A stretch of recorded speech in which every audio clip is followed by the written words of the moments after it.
Bonjour à tous. Eh bien, prenons un instant aujourd'hui pour lire et méditer un passage du livre du ciel de Luisa Picaretta.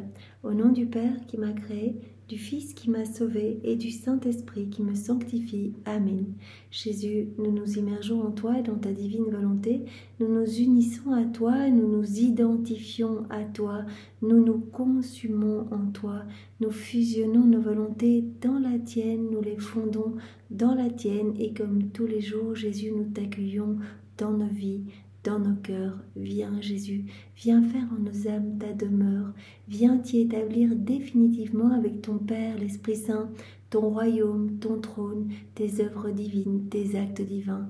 Seigneur, viens retirer de nos cœurs tout ce qui te déplaît, tout ce qui t'offense, tout ce qui te blesse, ce qui résulte de nos volontés propres.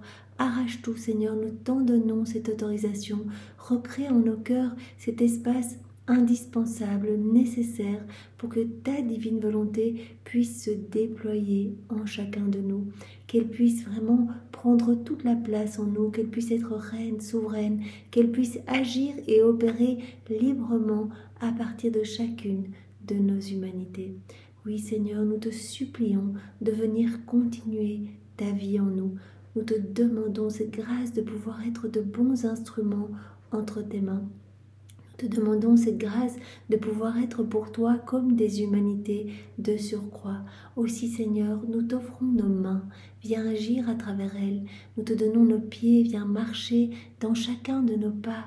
Nous te donnons nos yeux, sois les regards de nos yeux, viens regarder à travers eux, viens marquer chacun de nos regards du sceau de ta compassion, viens respirer dans nos respirations. Nous te donnons nos bouches, viens parler à travers elles, qu'elles ne s'ouvrent que pour te louer, que pour te bénir, que pour parler de toi, que pour te glorifier Seigneur.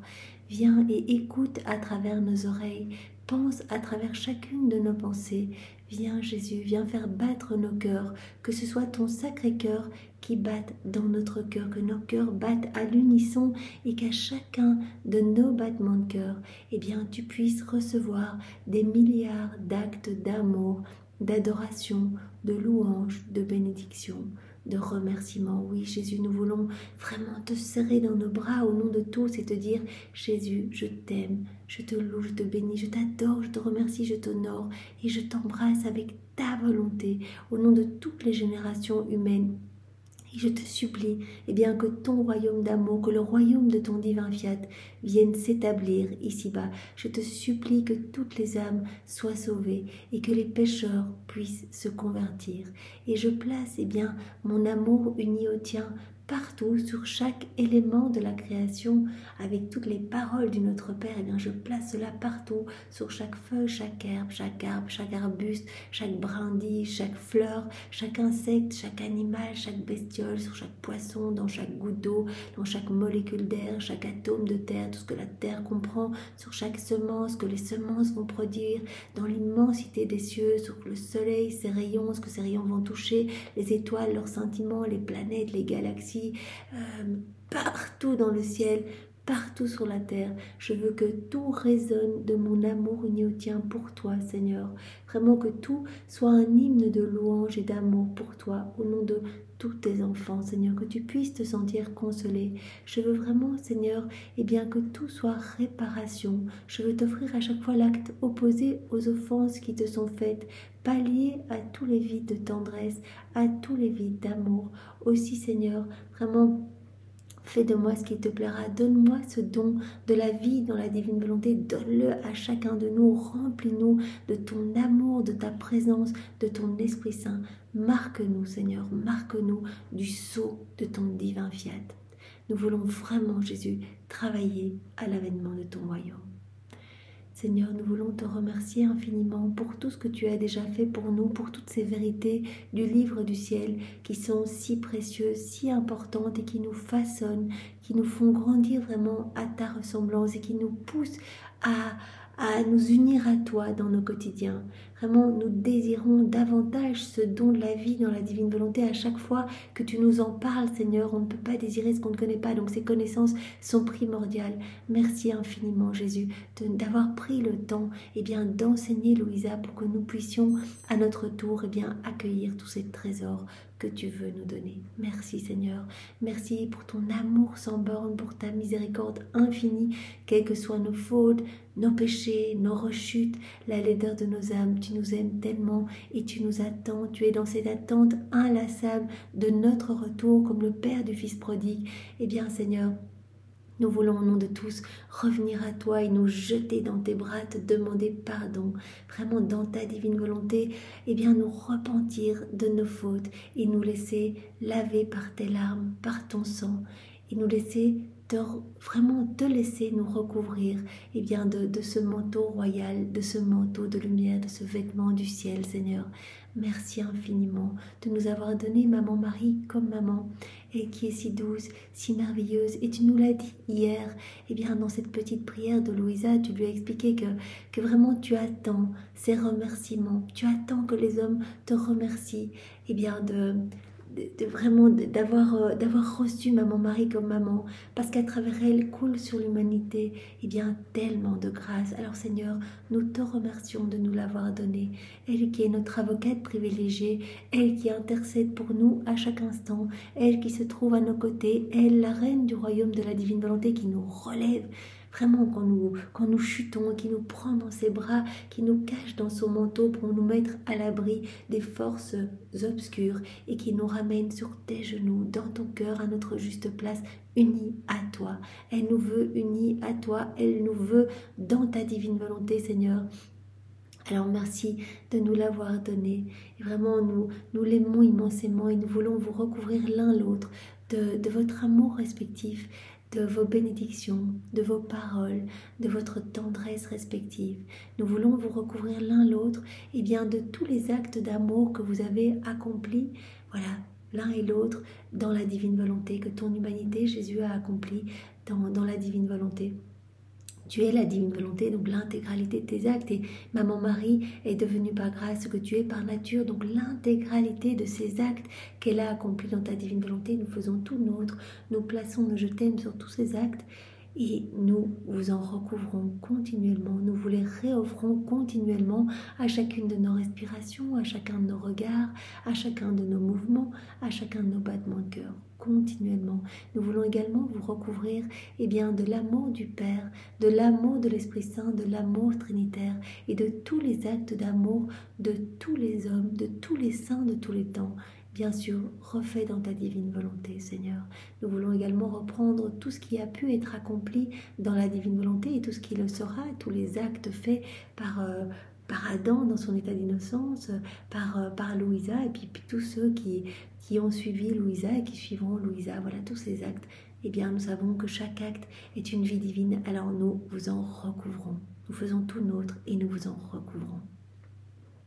Alors nous voulons encore, Jésus, eh bien, t'offrir une prière tirée donc du livre du ciel, une prière de Louisa, qui se trouve dans le volume 17, le 17 mai 1925.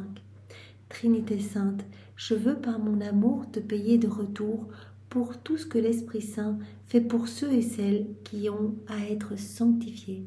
Donc Louisa, elle offre continuellement à la Trinité l'amour, la gloire, l'honneur que les hommes auraient dû lui donner.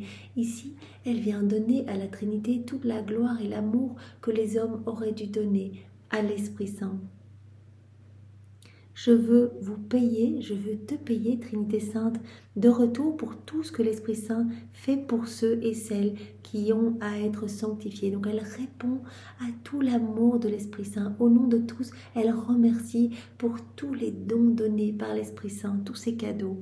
Me plaçant dans l'ordre de la grâce, je veux te glorifier, Trinité Sainte, et je veux te donner un retour d'amour comme si tous les hommes étaient devenus saints. Voilà, comme si tous les hommes avaient répondu à toutes ces grâces. Et je veux faire réparation pour tout manque de correspondance à la grâce. Selon mes capacités, je veux chercher dans ta volonté les actes sanctificateurs de l'Esprit Saint. Je veux reprendre tous les actes de l'Esprit Saint de manière à faire mien les gémissements secrets qu'il vit dans le tréfonds des cœurs en s'y voyant si mal reçu. Cette souffrance de l'Esprit Saint, Jésus nous en a parlé tellement de fois, la souffrance de l'Esprit Saint aussi dans tous les sacrements. L'Esprit Saint gémit de solitude dans les cœurs, dans les sacrements. Donc Louisa, voilà, elle veut vraiment faire sien tous les actes de l'Esprit Saint, tous ces actes d'amour pour y répondre, pour consoler l'Esprit Saint. Elle veut vraiment répondre à tous ces gémissements d'amour en rendant vraiment ce retour, en fait, ce retour à tous ces actes, de l'Esprit Sanctificateur. Et comme son intervention primordiale est de nous apporter ta volonté pour nous sanctifier, et comme se voyant rejeté, il souffre indiciblement, alors dans la simplicité, je veux lui dire: Esprit sanctificateur, je t'implore de rapidement faire connaître ta volonté à tous, afin que, la connaissant, ils l'aiment et correspondent à ton intervention primordiale qui consiste à les sanctifier totalement par ta très sainte volonté. Donc voilà, le rôle, l'Esprit Saint, veut nous apporter la divine volonté, veut nous disposer à accueillir ce grand don. Et gémit de solitude, voyant que l'homme, agit seul, que l'homme étouffe la divine volonté dans son âme, que l'homme remplit son âme des noirceurs résultant de sa volonté propre, que la divine volonté est comme enchaînée, comme rendu esclave de la volonté humaine, et donc l'Esprit Saint souffre vraiment de solitude. Et Louisa vient tenir compagnie à la divine volonté, vient tenir compagnie à l'Esprit Saint, et elle répond à son amour. Elle offre à la Trinité tout l'amour que les hommes auraient dû donner, toute la gloire que les hommes auraient dû rendre à leur Créateur s'ils étaient tous devenus saints et qu'ils avaient répondu à toutes ces grâces de sanctification. Et Jésus dit donc dans ce même volume 17, à cette même date: ma fille, les trois personnes divines sont à la fois inséparables et distinctes, et c'est sous ce double aspect que nous voulons manifester nos œuvres aux générations humaines. Alors que nous sommes un, chacun de nous veut distinctement manifester aux créatures son amour et ses œuvres. Et Jésus dit encore dans ce même volume 17, au 30 octobre 1924, « Oh, si vous saviez ce que c'est que de connaître davantage ma volonté », vraiment de se laisser travailler par la grâce divine, par vraiment d'accueillir ces dons de l'Esprit Saint, de se laisser disposer pour accueillir ce don de la vie dans la divine volonté. Si vous saviez ce que c'est que de connaître davantage ma volonté, d'y accomplir une nouvelle action, de faire de nouveaux actes, de se maintenir en elle et d'y agir en la connaissant mieux, elle par laquelle le rôle, la beauté et la supériorité des créatures sont établis. Voilà, Jésus nous avait parlé de cette hiérarchie qu'il y aura dans le ciel entre les enfants de la divine volonté. Tous ceux qui auront accueilli toutes ces connaissances relatives à la divine volonté ne connaîtront pas le purgatoire et seront comme les plus beaux joyaux du trône de l'Éternel. Et en fonction des connaissances reçues, vraiment, dans la grâce de l'Esprit Saint, ces connaissances comprises, assimilées et mises en pratique, en fonction de ces connaissances, il y aura une hiérarchie chez les enfants de la divine volonté, comme il y a cette hiérarchie chez les anges, les 9 cœurs angéliques, avec les séraphins, les chérubins, les trônes, les dominations, les puissances, les vertus, les principautés, les archanges et les anges. Voilà. Au plus on monte, voilà, les séraphins sont plus proches de Dieu, bien sûr, que les anges gardiens, qui se trouvent vraiment entre Dieu et les hommes, qui sont proches de nous pour nous conduire à Dieu. Donc il y aura cette même hiérarchie. On va se retrouver de plus en plus proche de Dieu, au plus on aura assimilé ces connaissances. Donc vraiment, accueillons ces grâces, accueillons ces connaissances et laissons-nous travailler par l'Esprit Saint qui veut vraiment nous donner ce cadeau et qui veut que nous nous sanctifions par l'acceptation de ce don de la vie dans la divine volonté, par cette inséparabilité avec notre Créateur. Voilà. Oh, si vous saviez ce que c'est que de connaître davantage ma volonté, d'y accomplir de nouveaux actes, de se maintenir en elle et d'y agir en la connaissant mieux, elle par laquelle le rôle, la beauté et la supériorité des créatures sont établis, combien vous apprécieriez les diverses connaissances que je vous ai révélées à son sujet. Une seule nouvelle connaissance sur ma volonté élève l'âme à une telle hauteur que les anges eux-mêmes en sont stupéfaits et ravis. Une seule connaissance que nous accueillons, que nous comprenons, que nous digérons, eh bien, élève l'âme à un tel niveau que toute la cour céleste, les saints et les anges en sont stupéfaits. Donc vraiment accueillons ces vérités, vraiment dans cette onction, vraiment accueillons et laissons-nous modeler par ces vérités, vraiment qui viennent embaumer notre âme, qui viennent la parfumer en fait, et nous donner cette grâce, et bien cet élan de mettre en pratique, d'appeler Jésus dans nos actions. Voilà, et toute la cour céleste, les anges, les saints, proclament sans cesse « Saint, Saint, Saint ». Donc nous voyons ici combien, voilà, Louisa, elle est tout le temps en train de faire ses rondes, elle est tout le temps en train de rendre gloire à la Trinité, au nom de tous, cette gloire que les hommes auraient dû donner pour toutes ces grâces qui sont distribuées et que les hommes rejettent, eh bien, elle vient au nom de tous dire merci pour ces grâces, merci Esprit Saint pour tout le travail que tu fais, merci Trinité, je veux vraiment te louer, te bénir et te glorifier au nom de tous et vraiment te donner l'amour que les hommes auraient dû te donner si tous étaient devenus saints, si tous avaient vécu dans la divine volonté, si les hommes n'avaient pas quitté cet état vraiment, eh bien, d'union, cet état de grâce, cet état de vie vraiment et d'inséparabilité avec leur Créateur. Donc elle est continuellement en train de réparer et Jésus nous montre ici combien eh bien, l'importance d'accueillir eh bien, ces vérités, ces connaissances, de nous laisser travailler, de mettre en pratique, de faire nos rondes, de réparer, parce que cela élève l'âme. Cela élève l'âme à un niveau tel que tout le ciel en est subjugué. Alors Jésus, maintenant, dispose-nous justement pour accueillir cette nouvelle vérité que tu vas nous donner.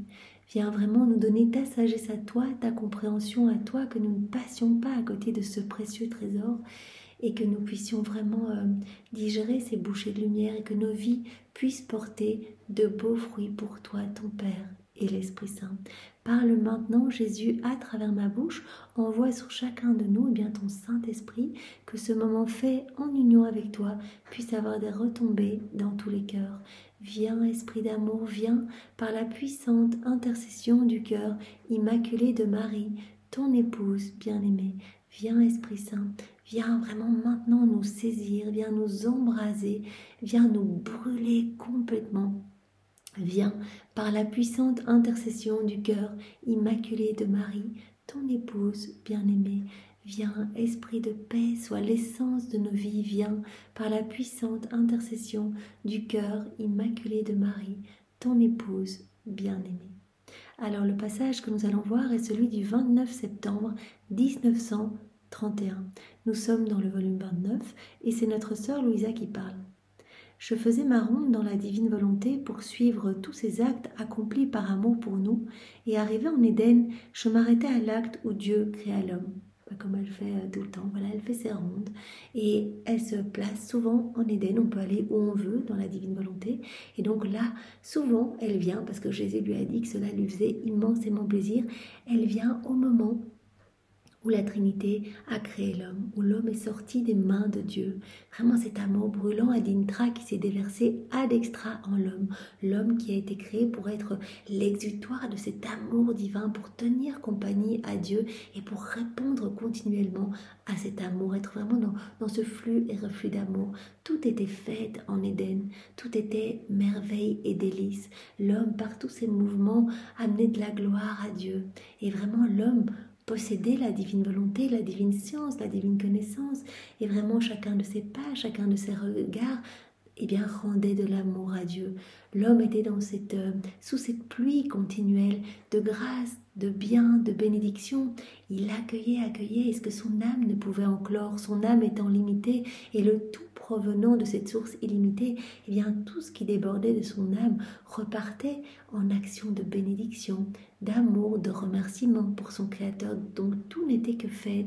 Et Louisa, quand elle se place en Éden et qu'elle rappelle cet amour de Dieu au moment où Dieu a créé l'homme, eh bien, cet amour est redoublé, renouvelé, non seulement dans le cœur de Louisa, mais dans le cœur de tous les hommes. Donc nous pouvons nous aussi faire ces rondes pour que cet amour soit réactualisé et redoublé dans tous les cœurs. Vraiment, cet amour brûlant qui va se déverser à nouveau dans toutes les âmes.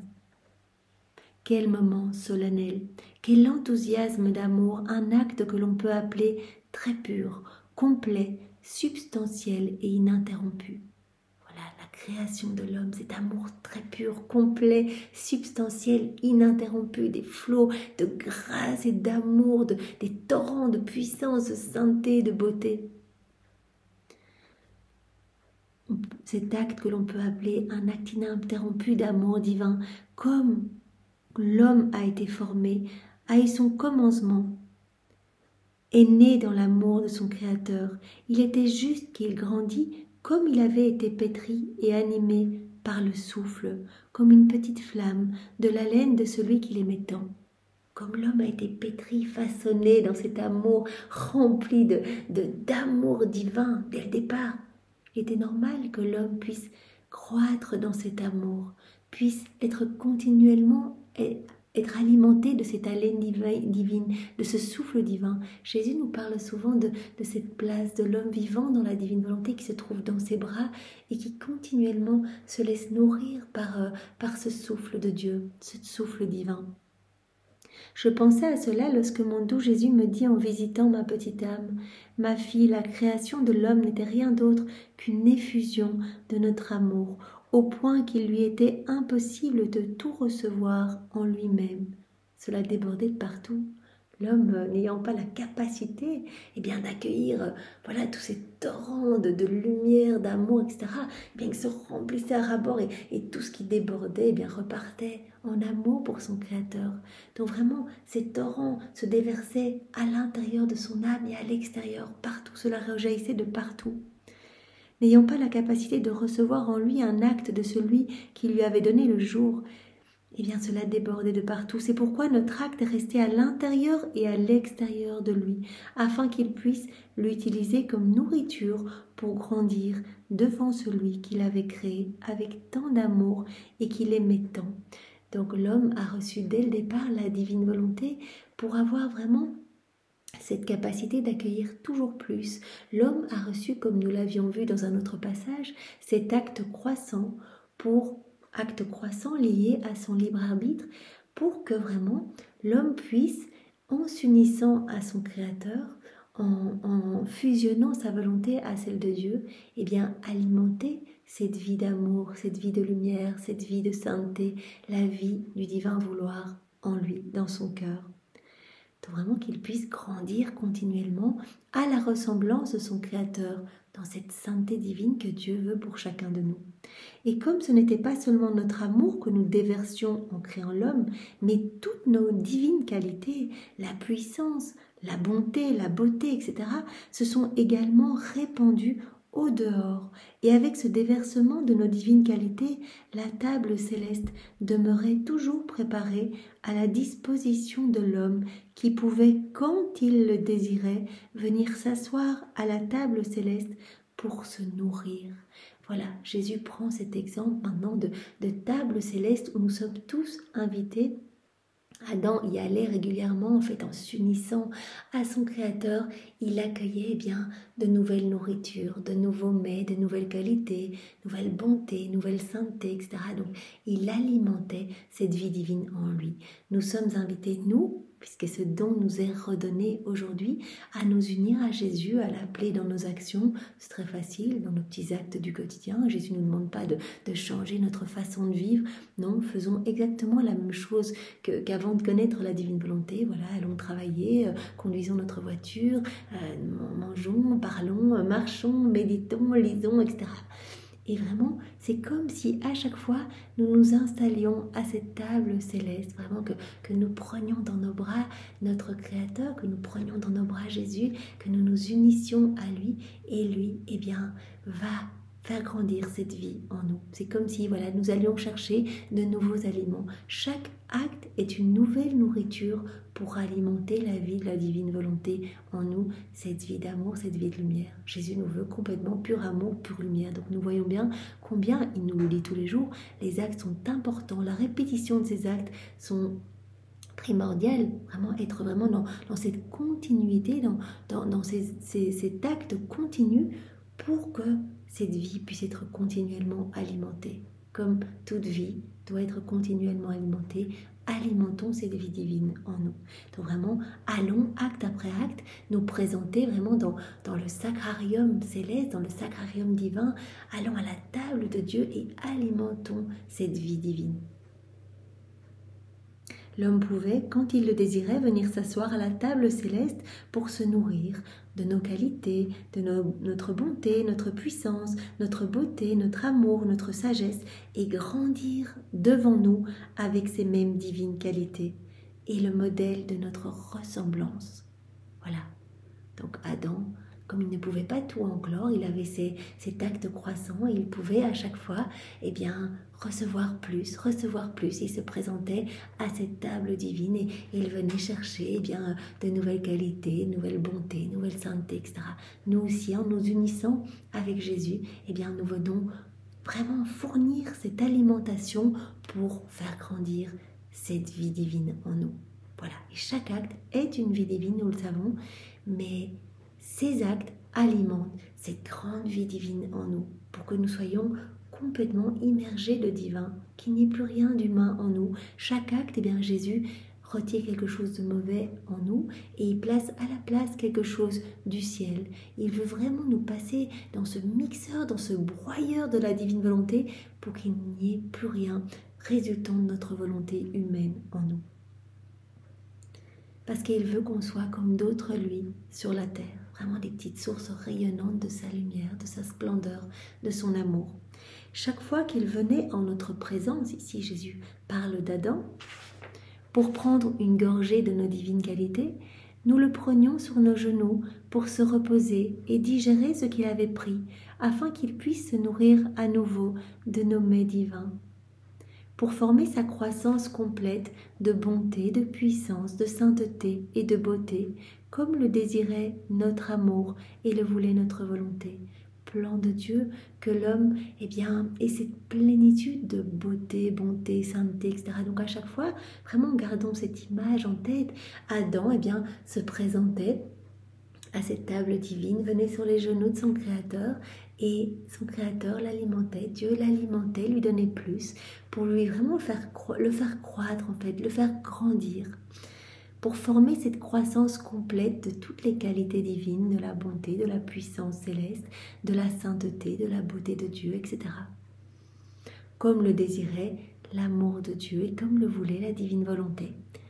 Lorsque nous faisons un travail, notre amour est si grand que nous donnons et préparons tout pour que rien ne puisse manquer à notre œuvre. Nous faisons des œuvres complètes, jamais à moitié. Donc le plan de Dieu, c'est qu'on soit tous dans cette plénitude.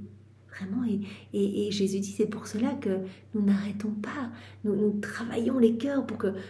On ne va pas parler de ce don si magnifique s'il était impossible pour l'homme de l'acquérir. Donc vraiment, ce sera le travail de la grâce en nous. Jésus va vraiment nous séduire, passage après passage, vérité après vérité. C'est Jésus qui va nous pousser vraiment à faire de plus en plus naturellement ces actes, puisque un acte en appelle un autre, un bien en appelle un autre, une vérité digérée, on appelle une autre. Nous créons vraiment, nous créons les dispositions dans notre âme pour accueillir une nouvelle vérité quand nous avons compris et digéré une première vérité. C'est Jésus qui va le faire en nous. Donc Jésus dit, nous, on ne fait pas les choses à moitié, on ne va pas vous laisser stagner, ne pas arriver à vivre dans la divine volonté. C'est nous qui allons tout faire en vous. Vous avez juste une petite mission à faire, la constance. La constance. Soyez constant dans vos actes et l'abandon. Ce sont les deux ailes qui permettent à notre âme de s'élever pour se greffer dans le soleil de la divine volonté. l'abandon, tout accueillir comme venant des mains de Dieu. Merci, être continuellement dans la louange. Seigneur, je vis cela, fiat, que ta volonté soit faite, comme Louisa dans toutes ses correspondances. Jésus, c'est difficile, là je vis cette période difficile où tout le monde critique mes écrits, on me tourne en dérision, on ne me croit pas, etc. On remet en question cette intimité avec toi, je vis les moments les plus durs de ma vie. Mais Seigneur, que ta volonté soit faite. Les écrits, là, ils passent de Corato à Messina, etc. C'est difficile, je ne sais pas où ils sont, etc. Je ne sais pas comment ce royaume si saint va arriver sur la terre alors que les hommes sont si mauvais et que les hommes sont si peu disposés à accueillir. Mais Seigneur, je te fais confiance, que ta volonté soit faite. Voilà, nous, dans nos petites situations, Seigneur, c'est difficile. Certaines personnes me jugent, me calomnient, c'est difficile, Seigneur. Fiat, que ta volonté soit faite. Tu autorises cela pour une bonne raison, Seigneur. Peut-être pour travailler en moi mon orgueil, pour vraiment qu'il soit pulvérisé, que vraiment puisse s'installer en moi ton humilité. Ou bien tu veux que je répare en faisant naître en moi voilà, ce sentiment d'injustice. Tu veux que je répare pour toutes les injustices. Ou en faisant naître en moi peut-être cette, je sais pas, cette impatience. Tu veux que je répare. C'est toi qui continues ta vie en moi, Seigneur. Tu veux que je répare pour toutes les situations, tous les hommes qui, avec leur manque de patience, t'ont fait du mal, etc. Ou pour que tu puisses exercer en moi ta patience divine, que ta justice divine soit ainsi apaisée. Donc tout a un sens. Accueillons tout comme venant des mains de Dieu. Voilà, l'abandon et la constance. C'est vraiment juste ce que l'on doit faire. Appeler Jésus dans toutes nos actions et vraiment dire Amen fiat, que ta volonté soit faite tout au long de notre vie. Et c'est Jésus qui va s'occuper de tout avec son Père et l'Esprit Saint. Et c'est eux qui vont embellir notre âme, qui vont l'ennoblir, qui vont la sanctifier, qui vont la préparer pour que vraiment notre âme puisse accueillir toujours plus. Et quand on a goûté aux choses du ciel, il est difficile après, pour notre palais de se satisfaire des mets de la terre. Donc vraiment, au plus nous allons nous unir à Jésus, au plus nous allons nous unir donc à sa divinité, à sa volonté, à son humanité, au plus nous allons l'aimer, nos liens vraiment vont se renforcer, notre intimité va vraiment grandir avec notre Créateur, au plus il nous sera facile, vraiment comme une deuxième nature, de nous immerger dans la divine volonté, de faire nos rondes, de faire nos actes, etc. Nous faisons des œuvres complètes, jamais à moitié, et s'il semble manquer quelque chose, c'est à cause de la créature qui ne prend pas tout ce que nous avons servi pour son bien et pour notre gloire. Voilà, Jésus dit, nous on veut que la créature soit heureuse, on ne fait pas les choses à moitié, on n'a pas voulu que l'homme soit un homme malheureux, soit un homme vraiment dans une misère infinie, à rechercher dans les choses du monde une petite satisfaction, etc. Bien sûr que non. On veut l'homme debout, on veut l'homme heureux, on veut l'homme parfaitement à notre ressemblance, on veut l'homme comme un être de lumière, notre enfant, fils de Dieu. On ne fait pas les choses à moitié. Si l'homme est si malheureux maintenant, c'est parce qu'il vit dans sa volonté humaine, c'est parce qu'il ne vit pas sous cette douche continuelle de bienfaits en fait. L'âme qui vit dans la divine volonté, se dispose à accueillir tous ces biens. Elle voit l'amour de Dieu partout. C'est le travail de la grâce. C'est Dieu qui va venir épurer ses sens pour qu'elle voit partout l'amour de Dieu, qu'elle y réponde. Mais à chaque fois qu'elle voit l'amour de Dieu, à chaque fois qu'elle s'unit à son Créateur, elle reçoit ces biens. Donc vraiment le ciel s'ouvre pour qu'elle soit continuellement baignée dans des cadeaux toujours nouveaux. Dans des créations toujours nouvelles dans son âme, puisqu'à chaque fois le fiat créateur est prononcé sur notre âme. Dieu le prononce sur notre âme, ainsi que la parole de la consécration. Vraiment, donc chaque acte devient hostie, etc. Donc l'âme qui se dispose, qui librement donne son oui, qui librement vient unir sa volonté humaine à la divine volonté, la fusionner, qui librement vient se perdre dans la divine volonté, va tout recevoir. Mais si l'homme ne reçoit pas tout, c'est que l'homme choisit librement de ne pas s'unir à son Créateur, choisit librement d'agir dans sa volonté propre, de se déconnecter de Dieu en fait. Voilà, comme Adam qui a choisi de quitter la divine volonté, et de cette rupture de sa volonté humaine avec la divine volonté ont découlé tous les vices, les maux, les iniquités, la tristesse, les noirceurs, la méchanceté, ce que nous connaissons de mauvais aujourd'hui. Après quoi, je continuai à penser à la divine volonté, et mon bien-aimé Jésus ajouta Ma fille, la vie dans la divine volonté est un don que nous faisons à la créature. C'est pas méritoire, c'est un don, c'est un cadeau que Dieu veut faire à chaque homme.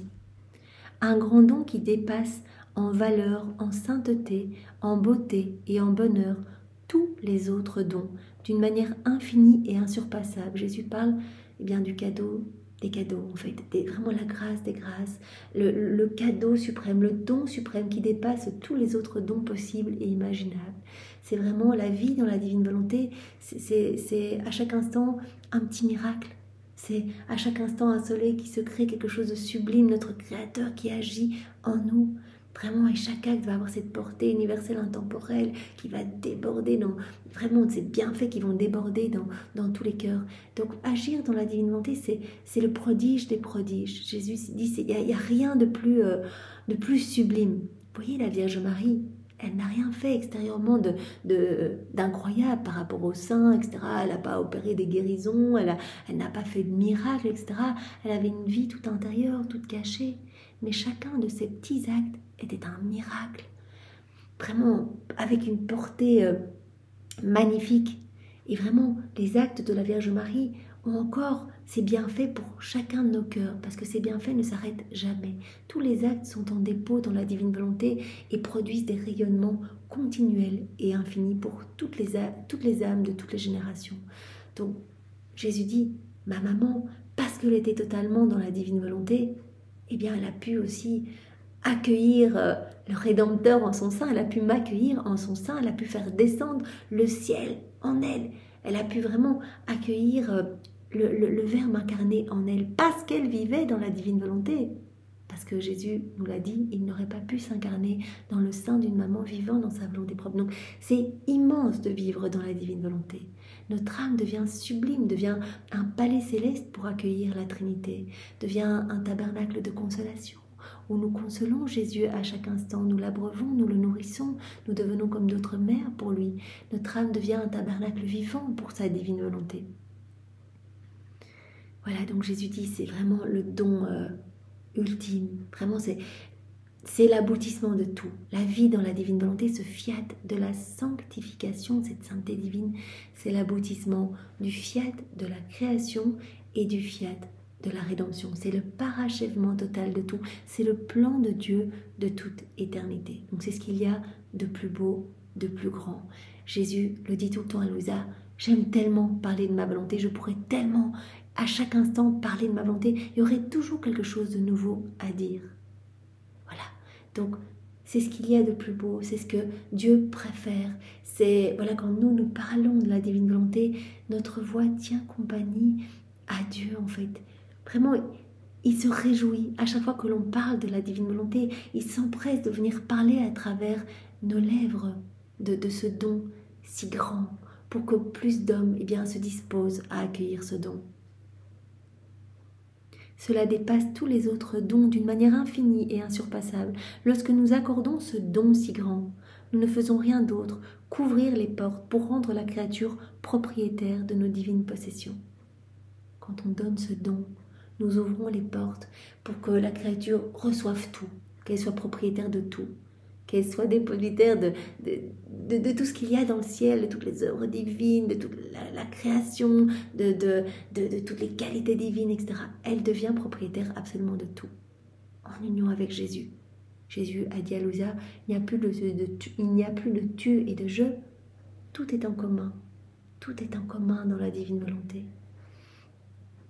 Donc nous ouvrons les portes pour rendre la créature propriétaire de nos divines possessions, un lieu où les passions et les périls n'ont plus vie, et où aucun ennemi ne peut la blesser ou lui faire de mal. Voilà, dans la divine volonté, les maux s'évanouissent, les passions, les mauvaises tendances, tout cela disparaît, tout cela est purifié. Jésus nettoie cela en nous. Et il dit à Louisa, mais comme l'envol de l'âme vivante dans la divine volonté est rapide, elle peut acquérir en une journée une plus grande sainteté que si elle avait essayé d'acquérir cette sainteté-là vraiment par l'exercice de vertu en 100 ans par exemple. Donc en quelques actes, c'est normal, un acte fait dans la divine volonté est fait par Dieu lui-même, est fait par Jésus lui-même. Donc c'est normal que cet acte ait plus de valeur que tous les actes de tous les saints réunis, voilà, actes accomplis dans une volonté humaine.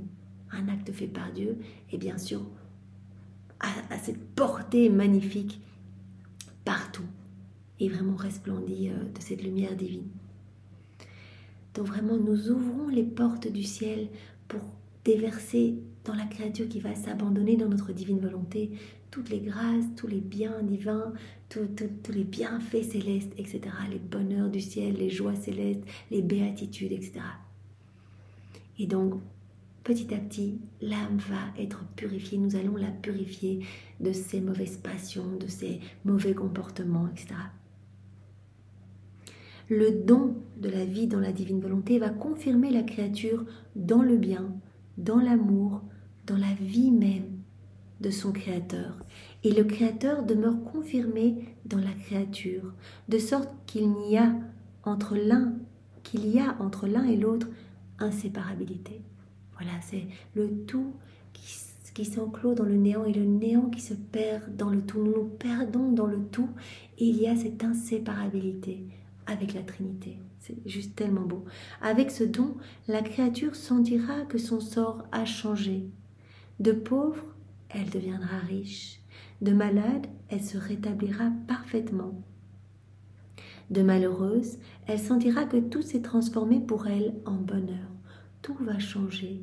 Acte après acte, en nous plongeant dans la divine volonté, en appelant Jésus dans nos actions, en accueillant ces nouvelles vérités, en nous laissant façonner par elle, en les mettant en pratique, en faisant nos rondes, en louant, en bénissant au nom de tous, on va vraiment sentir que notre vie se transforme, que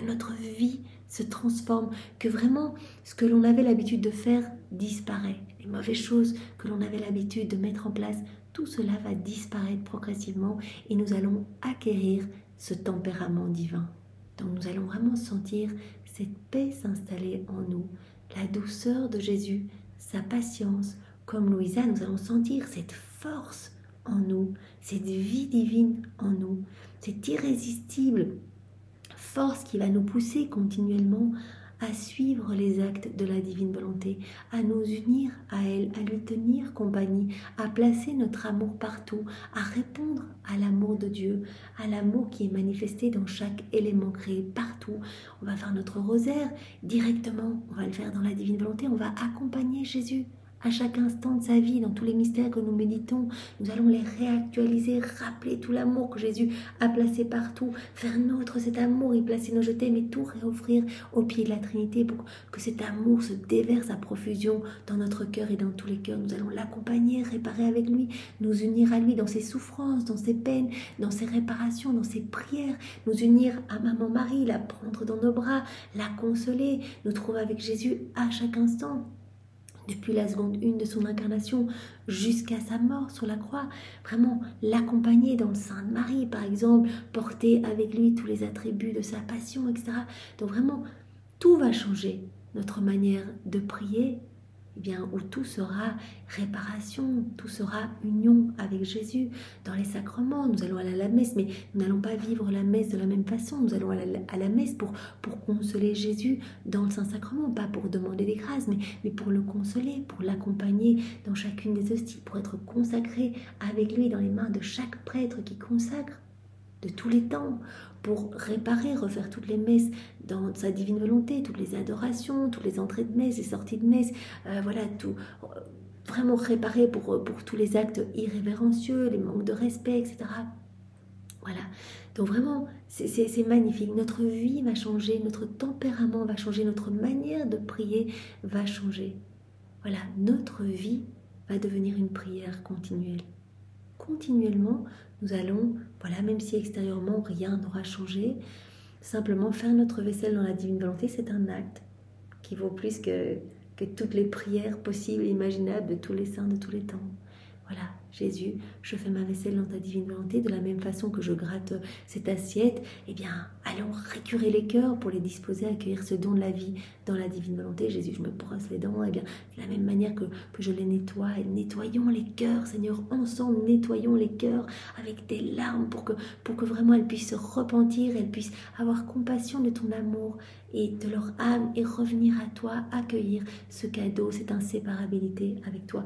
Tout doit être fait dans la divine volonté, tout doit servir de matériel de base pour demander que ce royaume s'établisse sur la terre. Seigneur, je marche dans ta divine volonté et j'attache mes pas et ceux de tous les hommes à tes pas. Sanctifie chacun de nos pas, Seigneur, que nous ne marchions que vers toi. Seigneur, je regarde dans ta divine volonté et j'unis mes yeux aux tiens et ceux de tous les hommes. Seigneur, je te fais réparation pour tous les regards mauvais. Je t'offre tout ce que tu as souffert en tes très saints yeux. Je t'offre tous tes regards à toi, ceux de maman Marie, et bien pour te donner la gloire que tu aurais dû recevoir des hommes s'ils avaient gardé leur regard uniquement fixé sur toi. Et cela, on peut le décliner pour tout. J'unis mes battements de cœur au tien, Seigneur, et je répare bien pour tous les battements de cœur qui ne battent pas pour toi. Voilà, tous ceux qui se réjouissent dans les petites choses ici-bas. Et je t'offre bien tout ce que tu as souffert en ton cœur, tout ce qu'a souffert ta maman, vraiment dans son cœur immaculé, toutes les offenses et tristesses, voilà, tout ce qui lui a transpercé le cœur, tout ce qui t'a vraiment profondément outragé, Seigneur. Je répare et voilà, je t'offre la gloire que tu aurais dû recevoir des hommes si ils étaient tous devenus saints. Vous voyez comme cette prière préalable que nous avons prise du volume 17. Voilà, Louisa, elle offre la gloire que la Trinité aurait dû recevoir s'ils avaient tous accueilli les dons de l'Esprit Saint, s'ils étaient tous devenus saints, s'ils étaient tous conformés à toutes ces grâces reçues, en fait. Donc voilà, nous pouvons décliner cela à l'infini dans tout ce que nous faisons. Tout, on unit notre humanité à celle de Jésus, on unit notre humanité à sa divinité, on s'unit à sa volonté. Et à chaque instant, Jésus, je t'adore, je suis avec toi. Voilà, même si on n'a pas l'occasion d'aller adorer véritablement le Saint-Sacrement, l'intention suffit. Donc Jésus l'a dit, l'adoration la plus belle, en fait, c'est l'union. C'est l'union de la créature à notre volonté, à notre divinité, à notre sainteté. Voilà, donc on s'unit à Jésus et on l'adore avec l'amour, la puissance et la sagesse de la divine volonté au nom de tous. Voilà. Donc Jésus nous dit bien que la divine volonté est un cadeau, est vraiment un cadeau qui va nous transformer, qui va nous faire grandir jour après jour, vraiment à l'image de notre Créateur, être d'autres Jésus sur la terre. Vraiment, à chaque acte, eh bien, nous ouvrons des portes supplémentaires qui vont nous remplir de lumière, comme Jésus nous l'a dit dans le passage d'hier. Et nous fermons les portes qui auraient pu nous ramener dans nos volontés humaines. Ces portes qui auraient pu nous amener sur ces voies de malheur, ces voies de ténèbres, ces voies de tristesse, de peur, de torpeur, etc. Voilà, dans la divine volonté, les passions et les périls n'ont plus vie.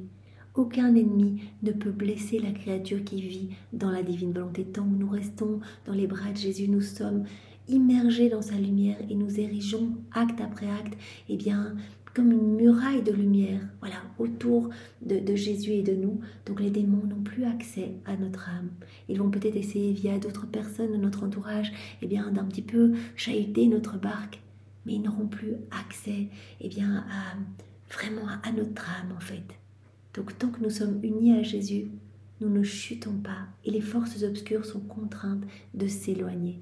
Et en plus, en érigeant eh bien, cette muraille de lumière, nous protégeons aussi Jésus, qui, voilà, s'il y a des offenses, des méchancetés humaines, des iniquités, etc., les recevra, mais comme s'il y avait un coussin protecteur entre lui et le monde. Voilà, et nous érigeons eh bien, ce coussin de lumière entre Jésus et les hommes. Et nous restons unis à Jésus pour être la sentinelle de son cœur et lui se fera la sentinelle de notre âme. Donc c'est vraiment très beau.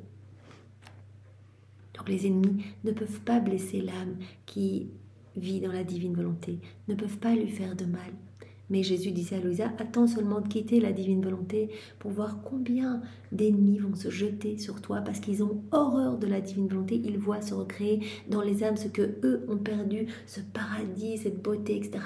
Et donc vraiment, ils détestent la divine volonté.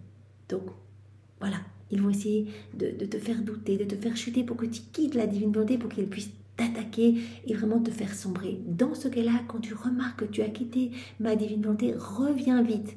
Ne laisse pas tes pensées prendre de l'ampleur. C'était ce que Jésus donnait comme conseil à Louisa dans une des réflexions des heures de la Passion.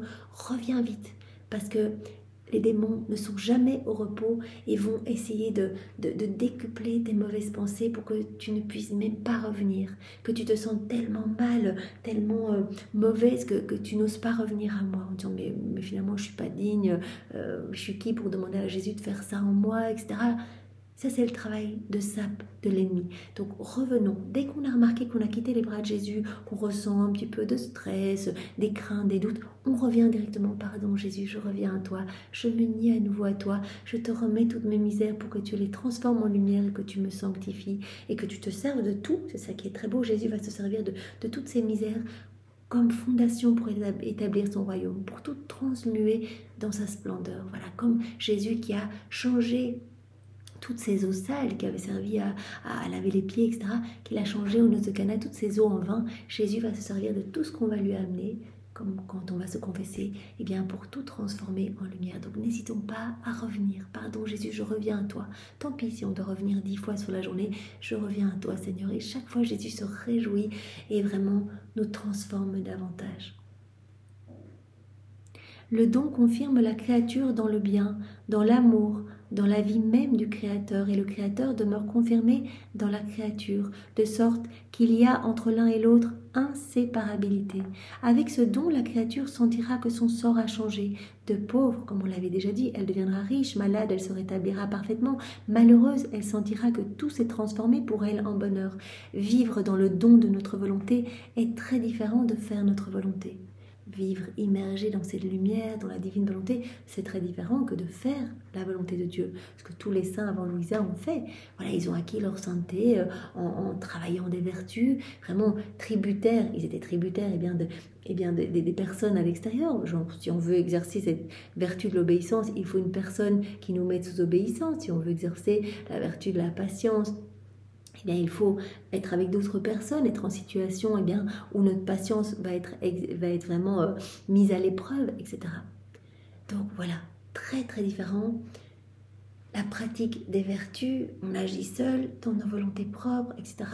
Et Jésus dit, voilà, les actes que vous allez faire, vous allez acquérir cette sainteté de manière humaine, vous allez former les petites étoiles du ciel, vous allez prendre l'escalier de bois, mais ça n'a rien à voir avec l'âme vivante dans la divine volonté, qui ne reste pas à l'extérieur de cette mer de lumière. Voilà ce que faisaient les saints avant Louisa. Ils restaient comme à l'extérieur de cette mer de lumière et ils observaient Jésus, son humanité, ils le copiaient quelque part. Ils regardaient comment Jésus agissait, ce qu'il faisait, le dépouillement de Jésus. Donc voilà, ils acquéraient cette vertu de dépouillement d'eux-mêmes, etc., en laissant tout leur bien. Voilà, comme Saint François, qui vraiment a vécu dans la pauvreté en observant Jésus et en faisant de même, faisant la volonté de Dieu. Voilà, tandis que l'âme qui vit dans la divine volonté se plonge dans cette mer de lumière et ne fait rien par elle-même. Elle laisse Jésus vivre en elle. En se plongeant, elle met en mouvement cette lumière divine. Voilà, qui va venir arroser les âmes du purgatoire, les rafraîchir, qui va venir donner une gloire accidentelle aux saints bienheureux, qui va venir donner une gloire parfaite à la Trinité, qui va apporter un rafraîchissement à toute la création, qui va apporter des bienfaits dans tous les cœurs, etc. Elle se plonge dans cette mer de lumière et elle n'a rien à faire d'autre que de s'y plonger. Voilà, c'est juste, Jésus, je fais cet acte dans la divine volonté. Quand on dit ça, on s'y plonge et quelque chose de magnifique s'opère en nous. Voilà, rappelons-nous, Louisa, quand elle plongeait, par exemple, un de ses confesseurs qui décédait, l'âme de ce confesseur dans la divine volonté, il ressentait, mais vraiment un rafraîchissement énorme. Donc le simple fait d'avoir dit, je plonge cette âme qui se trouve au purgatoire dans ta divine volonté, Seigneur, et je recouvre cette âme de tout ce qui se trouve dans cette mer de lumière, de tes œuvres, tes qualités divines, ta puissance, ta sagesse, etc. Recouvrer cette âme de tout cela. En quelques secondes, elle disait juste cela. Et son confesseur lui avait dit, mais j'ai gagné des années de purgatoire, c'était incroyable. En fait, j'étais plongée dans cet amour brûlant de Dieu. Et donc, j'ai vraiment vécu vraiment cette joie indescriptible. Est-ce que tu peux refaire cette prière? Donc on peut mieux comprendre maintenant pourquoi c'est important de plonger toutes les âmes de tous les temps dans la divine volonté, pour qu'elles reçoivent des bienfaits, que les cœurs puissent se disposer à accueillir ce cadeau et de nous y plonger. À chaque fois qu'on fait un acte, on s'y plonge en fait, on y est. Donc quelque chose se passe en nous, un rafraîchissement, un renouvellement, une nouvelle création dans notre âme, etc. Donc il y a vraiment cette grande différence. Jésus parle des âmes vivantes dans la divine volonté comme pas des petites étoiles dans le ciel comme les saints avant Louisa, mais des soleils. Ce sont vraiment des soleils et chaque acte devient lui aussi un soleil, etc. Jésus compare vraiment cette sainteté divine à sa résurrection. Voilà, il dit mais c'est magnifique en fait, c'est vraiment l'aboutissement de tout. Donc il y a vraiment une grande différence, comme nous dit Jésus ici. Donc vivre dans le don de notre volonté est très différent de faire notre volonté. Le premier est un prix.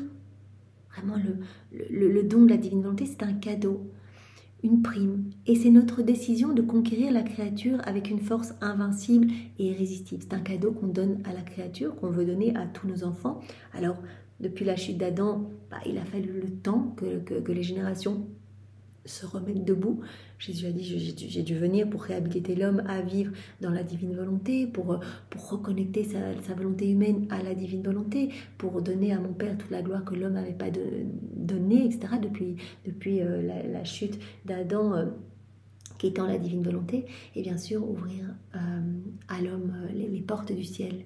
Et donc j'ai donné tout ce que j'ai fait sur la terre, des remèdes aussi à l'homme. Ce n'était pas le temps de parler de ma divine volonté, mais j'ai préparé des remèdes pour relever cette humanité malade, pour que l'homme puisse se relever avec tous ces remèdes que Jésus nous a laissés, tous les sacrements, etc., qu'on puisse se relever et se disposer maintenant à accueillir tous ces écrits du ciel, à vraiment nous en abreuver, à les mettre en pratique, à vivre dans la divine volonté.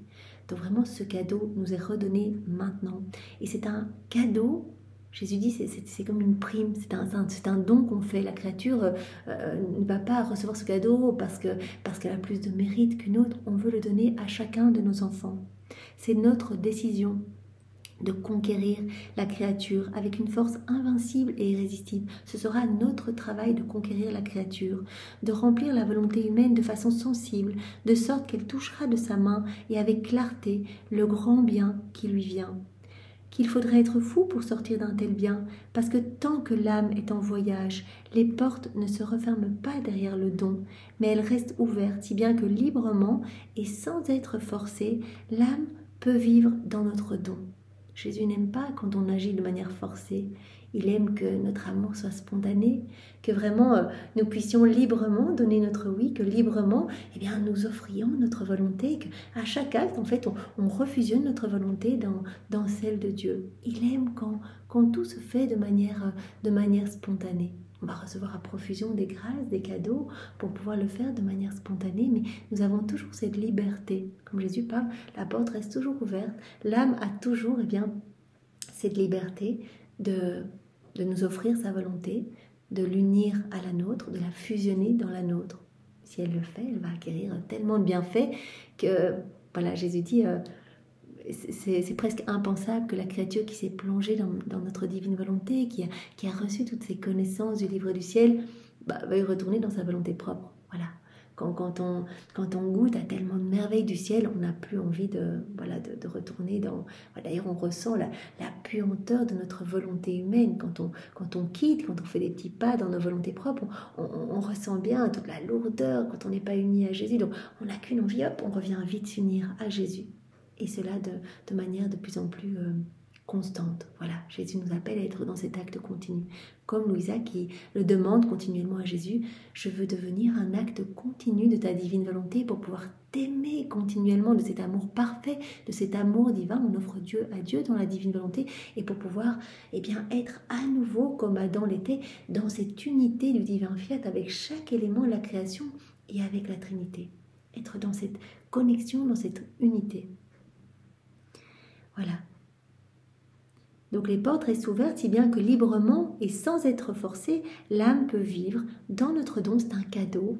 l'âme peut l'accueillir, l'âme peut choisir librement d'unir sa volonté à celle de son Créateur. Jésus le dit, il n'y a rien de plus beau que la volonté humaine unie à celle de Dieu. Plan de Dieu, dès le départ, voilà.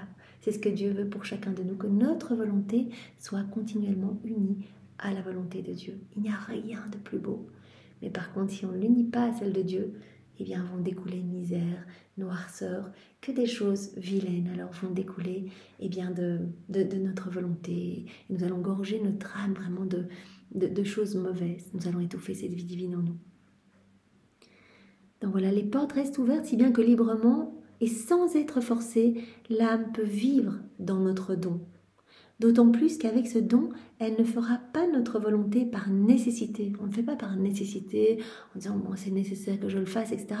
Mais parce qu'elle aime cette divine volonté et qu'elle est sienne, en fait. Vraiment, Jésus, à chaque acte, vient dilater notre âme pour qu'on puisse recevoir plus et il nous donne toujours plus de ses propriétés, comme il nous l'avait dit il y a quelques jours. Il dilate les frontières du royaume de sa divine volonté dans notre âme. Et on apprécie de plus en plus ce cadeau, on apprécie de plus en plus ce don et on le désire ardemment. On ne va pas faire les choses par nécessité, il faut, voilà, par l'exercice, etc. Non, c'est juste parce qu'on trouve ça tellement beau, à force de lire, etc., de goûter les joies célestes, les bonheurs célestes, de ressentir vraiment cette vie divine en nous grandir, qu'on va le faire par amour. On va le faire vraiment par amour et parce qu'on veut acquérir la possession de ce royaume si saint, de ce royaume d'amour. Par contre, faire notre volonté n'est pas une prime, ce n'est pas un don, mais c'est un devoir et une nécessité que l'âme doit subir, qu'elle le veuille ou non. Et les choses qui sont faites par devoir et par nécessité, si elles peuvent s'échapper, elles s'échappent parce qu'en elles n'entre pas l'amour spontané. Donc c'est fait vraiment par l'exercice du poignet, quoi. Vraiment, on pratique les vertus par nécessité, comme un devoir pour se sanctifier, etc., pour vraiment, pour être agréable aux yeux de Dieu, etc. Voilà. En elle n'entre pas l'amour spontané qui fait que l'on aime et reconnaît notre volonté comme étant digne d'être aimée et connue. La nécessité cache le bien qu'elle contient et fait sentir le poids du sacrifice et du devoir. Quand on fait la volonté de Dieu, on sent aussi le poids de nos chutes, on sent c'est un devoir. C'est dur, c'est saint, ils ont acquis leur sainteté, mais de manière difficile, vraiment au prix de combien de sacrifices, combien de mortifications, etc. Tandis que tout est facile dans la divine volonté, on donne juste notre petit oui, on se réveille, on offre notre journée, on appelle Jésus, oui c'est un martyr de l'attention, oui on doit crucifier notre volonté propre au profit de la divine volonté continuellement, on a envie que nos yeux glissent un petit peu dans les choses du monde, non Seigneur, je crucifie mes regards. Je veux que ce soit toi qui regardes à travers mes yeux pour que vraiment tu puisses recevoir une gloire parfaite. Jésus, là j'ai envie de me laisser glisser dans cette conversation. Non Jésus, je crucifie mes paroles au profit de ta divine volonté. Voilà, je veux que ce soit toi qui parles à travers ma bouche. Jésus, je veux que ce soit toi qui fasses tout à chaque instant. Voilà, comme la Vierge Marie qui montrait à Louisa, elle plaçait des petites croix de lumière partout sur Louisa et elle lui expliquait que chaque croix, elle écrivait annihilation. Vraiment, notre volonté humaine doit être annihilée au profit de la divine volonté. À chaque fois, offerte au profit de la divine volonté. Laissez la divine volonté souveraine en nous. Voilà. Au contraire, la vie dans notre vouloir n'est pas un sacrifice, mais c'est une conquête. Ce n'est pas un devoir, mais c'est de l'amour. On fait tout par amour. Notre amour grandit de plus en plus pour notre Créateur. On voit son amour partout et on a envie d'y répondre. On a envie que cette vie de l'amour grandisse en nous, cette vie de lumière grandisse en nous. On a envie de correspondre au plan que Dieu a pour nous. La créature se sent perdue dans notre don et elle l'aime non seulement comme notre volonté, mais aussi parce qu'elle lui appartient exclusivement, et ne pas lui donner la première place, le régime, la domination, serait ne pas s'aimer elle-même. On réalise, au plus on lit les écrits du ciel, que la divine volonté, c'est elle qui nous donne tout, notre mouvement, notre être, notre respiration, nos battements de cœur, qu'elle est en nous. Elle fait partie de nous. Et donc, on a de plus en plus envie de lui laisser toute la place. Voilà, pour que tout soit beau, que chacun de nos actes puisse vraiment être un acte de lumière. On a envie de lui laisser le plein empire en nous. Et vraiment ne pas laisser la première place à la divine volonté reviendrait à ne pas nous aimer nous-mêmes, vraiment à étouffer cette vie divine en nous et vraiment à laisser notre âme mourir, dépérir. Et vraiment, on en prend de plus en plus conscience en lisant toutes ces vérités que Jésus nous donne, en les digérant. Or, ma fille, c'est cela que nous voulons donner à la créature, notre volonté comme un cadeau, comme un don, parce que la regarder et la posséder comme étant à soi fera qu'il sera facile de lui laisser former son royaume. Voilà, Jésus veut nous donner ce cadeau parce que quand on aura reçu ce cadeau, il nous sera facile de former son royaume en nous. Donc demandons ce don tous les jours. Ce don avait été fait à Adam, à l'homme en Éden, et il l'a rejeté avec ingratitude. Mais notre volonté n'a pas changé, nous la gardons en réserve, et ce que l'un a rejeté de nous, avec des grâces plus surprenantes, nous le gardons prêt à être donné aux autres. Ce cadeau qui avait été donné à Adam, ce magnifique cadeau qui le rendait beau, qui le rendait debout, qui le rendait lumière, etc., qui le rendait parfaitement heureux, eh bien ce cadeau a été rejeté quand il a quitté la divine volonté. Eh bien directement, il a perdu la divine volonté, la propriété de la divine volonté, il a perdu la divine volonté comme narratrice de l'amour de Dieu, il n'a plus vu cet amour nulle part, et il a commencé à petit se perdre, même si il a continué à faire des actes dans la divine volonté, il avait perdu cette possession, il avait perdu ce don, il avait perdu cette propriété. Et donc, par contre, tous les actes qu'il avait faits, bien sûr, restent en dépôt dans la divine volonté et continuent à produire des bienfaits pour chacun de nous. Voilà. Ce que l'un a rejeté, ce qu'Adam a rejeté avec des grâces plus surprenantes, nous gardons ce cadeau prêt à être donné à ceux qui le veulent, à ceux qui sont maintenant disposés. Peu importe le temps, parce que pour nous, les siècles sont comme un seul point. Tout est repris dans cet acte unique et éternel, incessant, continuel. Il n'y a pas pour Dieu un passé, un futur. Tout est éternel, présent. C'est nous qui sommes dans le temps, mais Dieu, lui, est hors du temps. Donc, mais pour nous, le temps... ça n'a pas d'importance. Donc vraiment maintenant, ce cadeau qu'Adam a rejeté, ce don, nous sommes prêts à le redonner à qui le veut. Il faut cependant de grandes préparations de la part des créatures pour connaître le grand bien de ce don, afin de soupirer après lui. Jésus pourrait nous redonner ce don comme ça, mais il veut que nos cœurs soient préparés. Voilà. C'est pour cela qu'il a passé tellement d'années auprès de Louisa pour l'enseigner, pour que tous ces enseignements soient mis par écrit. Donc il a vraiment aidé Louisa qui n'a été jusqu'en première primaire. Il a à chaque fois gravé toutes ces vérités en lettres d'or dans son cœur. Puis vraiment il lui a donné ces vérités oralement. Puis il l'a aidé à mettre tout par écrit. Vraiment il a dit, mais chacun de ces mots, c'est une partie de moi. Chacune de ces vérités, c'est moi. C'est une partie de moi. Chacun de ces mots est béni. Donc vraiment, je fais tout ce travail avec toi pour former le royaume de la divine volonté, pour que, à ta suite, des âmes puissent découvrir, puissent savourer ce cadeau et le désirer. Vraiment, c'est quand on le désire, qu'on le demande tous les jours, que Jésus va nous le donner. Voilà. Il ne veut pas le donner à une âme qui vraiment n'en mesurera pas la préciosité, qui va en faire n'importe quoi, qui va l'étouffer, qui va à nouveau le rejeter, etc. Il veut vraiment que ce cadeau soit accueilli, soit chéri, soit apprécié et que tous les jours nous le demandions. Voilà, que tous les jours, parce que pour le moment Jésus il nous prête sa volonté, quand on fait nos actes dans la divine volonté, il vient nous prêter sa volonté et à force de nous la prêter, en regardant notre constance et notre persévérance, notre abandon, nos actes vraiment continuels dans la divine volonté, il va nous la donner. Il va nous donner ce grand don, ce grand cadeau qu'Adam a rejeté. Nous voulons vraiment que l'homme soupire après ce cadeau. Mais le temps viendra où notre volonté sera possédée comme un don par la créature. Jésus dit, cela viendra. Voilà, puisque c'est quelque chose d'autorité divine. Vraiment, nous l'avons décidé. C'est quelque chose que nous voulons pour l'homme. Cela viendra. Le triomphe du cœur immaculé de Marie, le triomphe du royaume de la divine volonté sur la terre. D'ailleurs, à chaque fois que nous récitons le Notre Père, Jésus nous l'avait dit, c'est comme un laisser-passer, en fait. C'est comme, cela nous dispose à accueillir ce don. Voilà. Et Jésus nous a donné cette prière, que ta divine volonté soit faite sur la terre comme au ciel.